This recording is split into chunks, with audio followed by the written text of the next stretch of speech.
नमस्कार दोस्तों, मैं चौहान पुष्पा पीके स्टडी चैनल में आपका स्वागत है।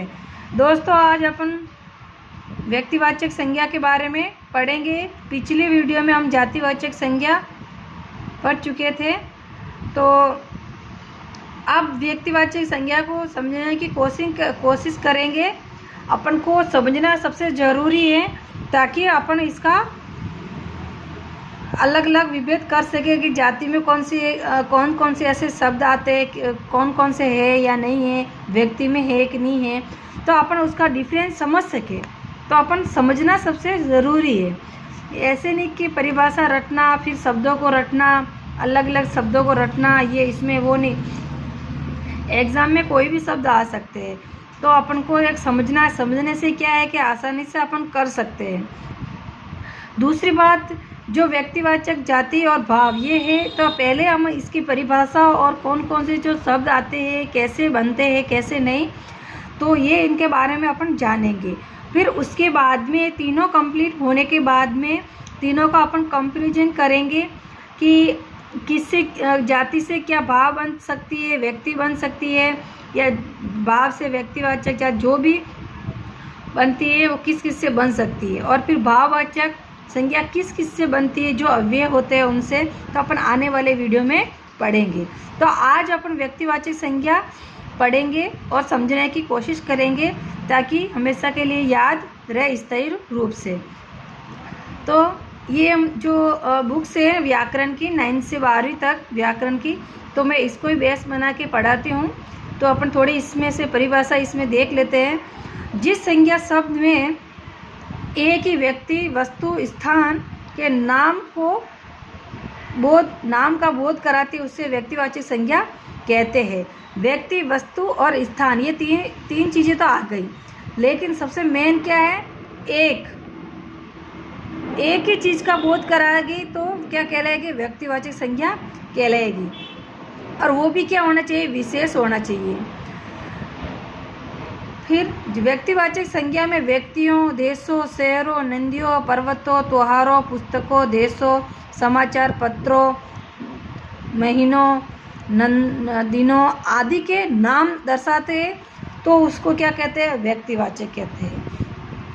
एक ओनली ये आ गई कि नंदी। अब नंदी तो जाति में आ गई, फिर नंदियाँ तो बहुत सारी होती है।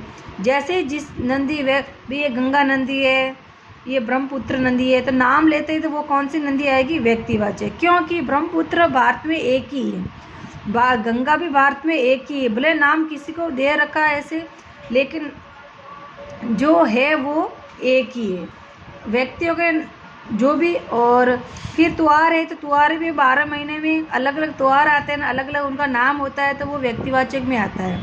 पुस्तक भी अलग अलग होती है, सब सब्जेक्टों की होती है, सब्जेक्ट में भी अलग अलग कक्षाओं में अलग अलग सब्जेक्टों की सबकी होती है। फिर दिशा जो 4 होती है उनका भी नाम अलग अलग होता है। तो महीनों के नाम भी होते हैं। तो एक बोलेंगे महीना, अभी है कौन सा महीना, वो तो नाम तो पता ही नहीं, नाम बताएंगे तो वे व्यक्ति में आ जाएंगे। और लास्ट में ये देखना इनका नाम, ये जो सब अपने बताए, ये पर्वत, नदी जो भी है, इनका नाम दर्शाएगी तो व्यक्तिवाचक में आएगी। नाम नहीं दर्शाएगी, नॉनला पर्वत, तो पर्वत तो बहुत सारे, तो पर्वत का नाम कौन सा है, तो वो में आएंगे। अगर पर्वत आएगी तो में आएगी। तो समझ होंगे, क्योंकि ये सबसे पहले शुरुआत व्याकरण की होती है और थोड़ा बहुत तो नॉलेज होता ही है, लेकिन किसी को की चीज़ों को समझ में आता है, किसी को नहीं आता है।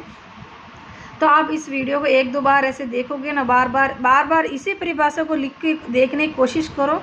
इनका नाम, देशों का नाम, शहरों का नाम, नदियों का नाम, पर्वतों का नाम, तो इनका नाम होना चाहिए तो व्यक्ति में आ जाएगी, और नाम नहीं हो, इसका यही नाम है तो जाति में आ जाएगी। तो अपन यहाँ से अब देखते हैं आगे। अभी थोड़ा उदाहरण के लिए मैं थोड़े शब्द बता देती हूँ।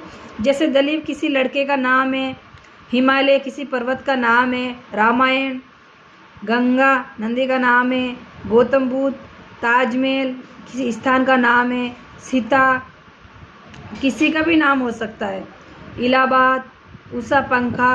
उषा पंखा ये व्यक्तिवाचक में इसलिए आया कि पंखा, पंखे तो बहुत सारे होते हैं, लेकिन अलग अलग कंपनी के नाम, अलग अलग नाम होने से वो पर्सनल रूप से उसको नाम दे दिया तो वो किस में आएगा, ऊंसा में आएगा। फिर गोदान पुस्तक, अरावली पर्वत, तो ये किस में आएगी, व्यक्तिवाचक में आएंगे। फिर दुनिया में केवल एक ही होना चाहिए, ऐसा नहीं कि भाई एक ही होना चाहिए। एक कैसे, जैसे भारत देश है तो भारत एक व्यक्तिवाचक है, जाति नहीं है, भारत एक व्यक्तिवाचक है। अगर देश कहेंगे भाई भारत एक देश है तो भी वो व्यक्ति में ही आएगा, और ओनली केवल देश शब्द बोलेंगे तो वो जाति में आ जाएगी। देश है तो देश तो बहुत सारे हैं, नाम लेंगे तो व्यक्ति में आएगा और नाम नहीं लेंगे तो वो जाति में आएंगे। पहले से जानने पर ही पहचान सकते हैं, अचानक देखकर नहीं। जैसे अगर किसी लड़के को अपन जानते हैं और वो आ रहा तो वो बोलेगी हाँ राम वो आ गया, मोहन आ गया, तो उसका नाम है तो तुरंत नाम ले लिया तो वो व्यक्ति में आएगा। अब किसी का नाम से नहीं पहचान है तो वो आ रहा है, तो ये इतना ही फ़र्क है इसमें। तो दोस्तों आने वाले वीडियो में और अपन कंपैरिजन करके सीखेंगे। तब तक के लिए इतना ही दोस्तों। लाइक ज़रूर क्या करो, देखते हो लेकिन लाइक नहीं करते हो प्लीज़, और ताकि मुझे मोटिवेशन मिले। और कमेंट बॉक्स में भी